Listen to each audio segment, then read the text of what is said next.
Today we're going to talk more on spiritual warfare. Spiritual warfare. And I know some of you may say, is that just going over the top? Do we really need to know spiritual warfare? Do we really need to know how to fight? And the answer to that question is yes. Yes. Because there's a time under the sun for everything. Everything. And in some arenas, you will need to know how to do the skill of what is needed. For a prime example, if you're doing your hair, you want to know how to style your hair. You want to know how to handle your hair so that you don't break it all off. You want to know how to, to monitor if your hair needs to be dyed. Maybe the gray needs to be dyed. Maybe you want another color altogether. But you have to know this. You have to know, you have to be skillfully knowledgeable of this technique. Say if you're ready to prepare a meal, you want to cook a meal in the kitchen. You have to have the knowledge in order to prepare a satisfactory meal. I'll say satisfactory, or for some people that you will prepare that expertise. You know what I'm saying? So even with spiritual warfare, you have to know how to read the climate, because there is a time for warfare. And like I said in another video clip, you're always in warfare. You're always in warfare, because even in peace, you're in warfare, because peace is also a warfare stance, because you have commanded your atmosphere to be conducive with peace. So you are always in warfare, but you just have to know how to fight. You have to know how to pray. You have to know how to intercede. You have to know how to stand still and know that He is God. You have to know that it is the Lord who teaches our hands to war and our fingers to fight. Because we are always warring and we are always fighting. That is very, very, very important. Fighting is not always tussling and heavy exertion. Fighting can be just being still. And then you're fighting your flesh and the carnal nature to want to react. So that's still a form of fighting. That's still a form of warfare. So you have to know that fact. You have to know, because if you don't know the triggers the enemy has, the triggers that will actually give you a clue on what you need to do.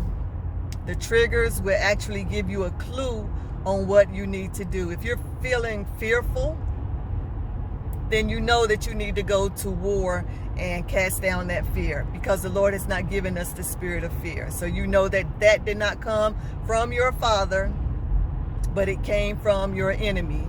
So you have to go to war in that area. If you are tempted in some kind of way, then you know what you need to go to warfare against. If you are feeling lonely and rejected, then you know what you need to go to warfare against. If you are in need of provision in some kind of way, then you know what you need to go in warfare against. You go in the form of prayer and supplications unto the Lord, so that you beseech Him on your needs, which He already knows what you need even before you ask.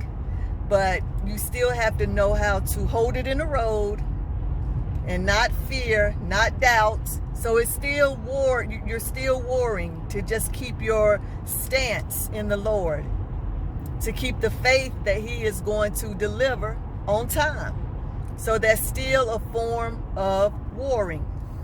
So we are always warring, y'all. So yes, learning warfare is necessary. It is necessary. It is necessary. If you want to win, you got to know how to fight. If you want to win a basketball game, you got to know how to play. You got to know how to dribble. You got to know how to shoot and be accurate and hit the basket with the ball going in the goal, not just hitting the basket, but the ball has to go in. You know, you have to know the rules. You have to know how to engage the other player, because if you foul him, you can actually foul out. So you have to know how to stay in the lines so that you won't, be out of bounds. You have to know how to, like I said, dribble so that you won't double dribble, or, like stop dribbling and start dribbling again, which is walking. You just have to know, the rules of engagement. And that's in the spiritual realm too. You have to know the rules of engagement. The enemy, he doesn't want to fight fair, and he doesn't fight fair to a limit.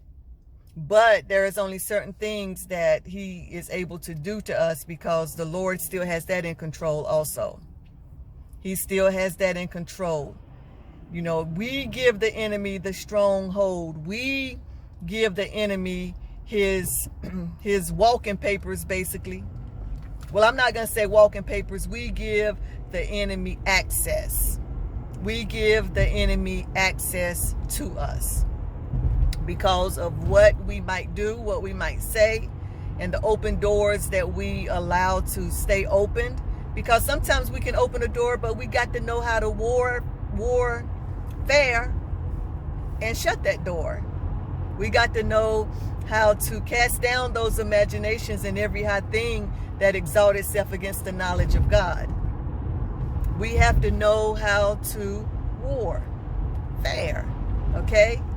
We have to know how to do it, y'all. We have to know how to do it.